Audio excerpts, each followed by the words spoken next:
Kapolda Sumsel Irjen Pol Eko Indraheri melihat langsung pelaksanaan pengetatan pemberlakuan pembatasan kegiatan masyarakat atau PPKM Mikro di Kota Sebiduk Semari, Lubuk Linggau.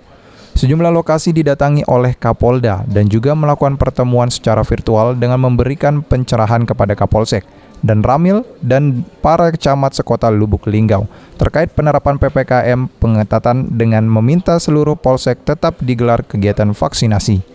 Menurut Kapolda, dilakukannya pengetatan di Lubuk Linggau saat ini berjalan selaras dengan 11 perintah dari Kementerian Dalam Negeri dengan harapan COVID-19 cepat berlalu. Kapolda juga meminta maaf kepada masyarakat atas ketidaknyamanan yang dilakukan selama ini, karena langkah tersebut dibuat tidak lain hanya untuk kepentingan masyarakat. Berharap dengan diberlakukannya PPKM Mikro yang diperketat di Kota Lubuk Linggau ini, mudah-mudahan COVID-19 bisa hilang. Kita harus kerjasama semua, stakeholder, TNI, pemerintah, Polres bersama masyarakat. Nah, yang kita harus libatkan juga masyarakat kita, karena ini adalah untuk kepentingan masyarakat sendiri.